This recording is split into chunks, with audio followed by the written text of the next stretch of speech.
Hey everyone, it's Jeff here at Full Hookups. Today we're going to replace our two front hydraulic jacks.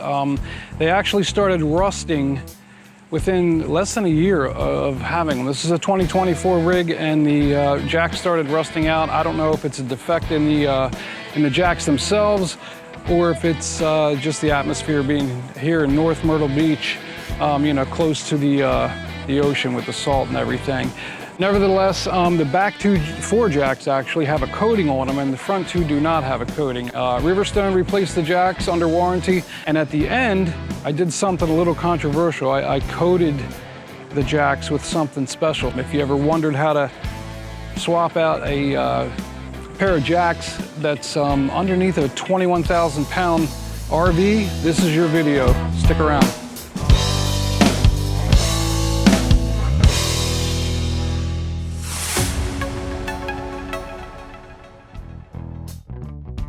All right, so here's the jacks, and this is the rust on there. I'm not sure why this happened so fast out here.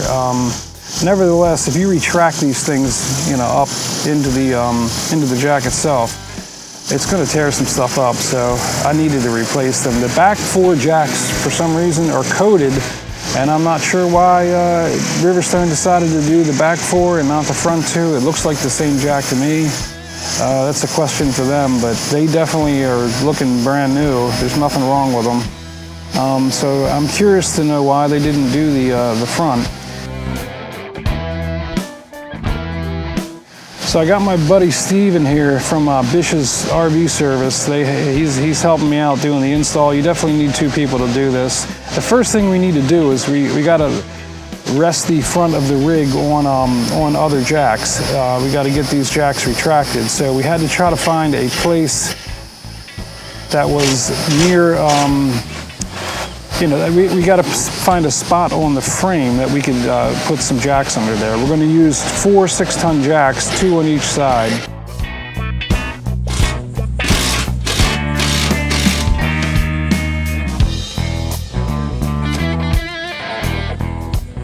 And it took us taking out that J channel there a little bit. We had to unscrew that a bit so we had access to the frame.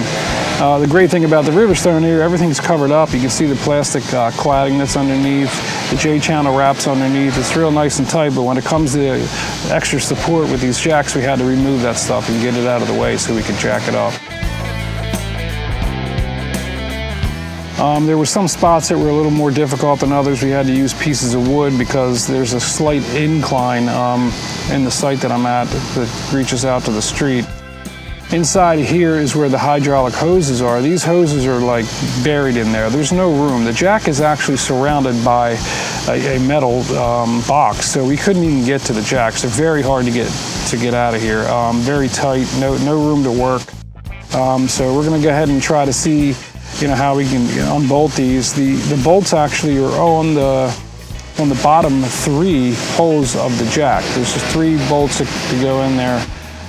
We did realize that the bolts that were in there are longer, so we had to purchase a second, you know, set of bolts that are a little shorter, and I'll tell you why. These bolts, when they were put in, they must have been put in when the rig was being, you know, built before the front of the cap was put in, and the bolts were put in, and you can't, once you unbolt them, they slide forward and they hit the front cap of this thing. So the only thing to do was to cut them out, and then we're going to install the new bolts, the shorter bolts, from the other direction. Did it get you? So it did take a little bit to get these things out. They're kind of wedged in there. Plus the bolts are hot because we just cut them.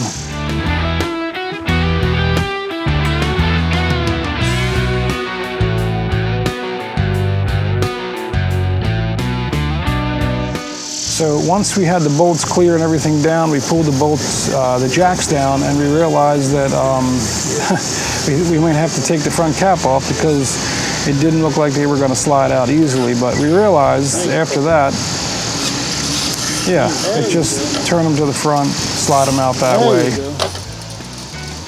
Plenty of lines there to pull it off. So you're going to want to grab a bucket before you undo these lines because fluid does come out. The jacks are retracted, so it shouldn't be that much. The new jacks came with little caps on them, so once we unscrew these, you can actually put the cap on the end of these lines to prevent it from leaking anymore. But these lines are pretty good. They didn't leak much.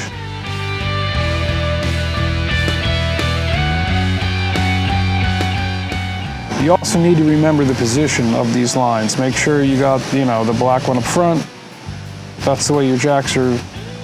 Just take a picture of the jacks before you remove them so you know which way the lines go.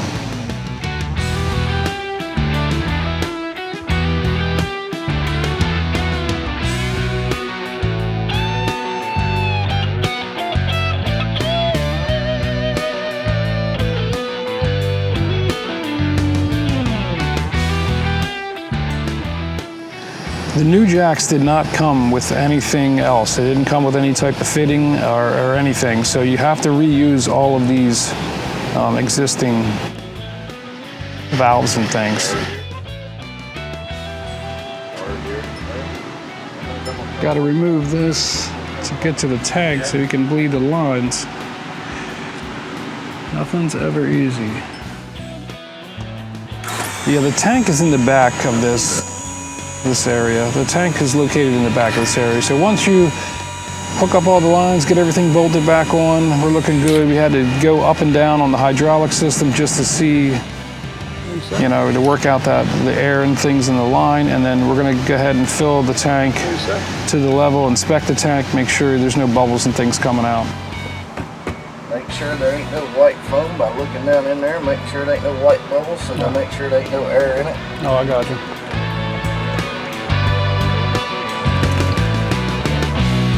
We broke the system, right?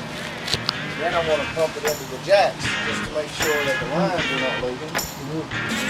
Put a little weight on it, make sure the lines ain't, they're dripping down through there from the jack, right? Yeah, so before we did the final bolts and tightened everything up, we made sure the jacks were operating correctly, going up and down when we hit the buttons. Nothing was crossed, no lines were crossed, everything worked good. And working out all the bubbles was pretty easy.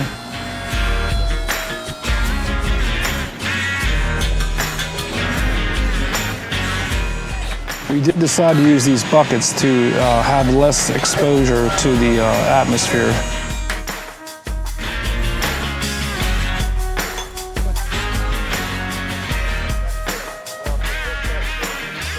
So yeah, man, tell me what you think. It seems to be an easy process once you know what you're doing.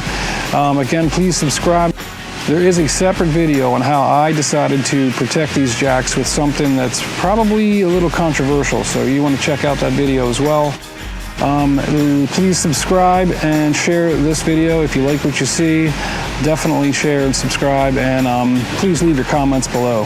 We'll see you later. Thanks.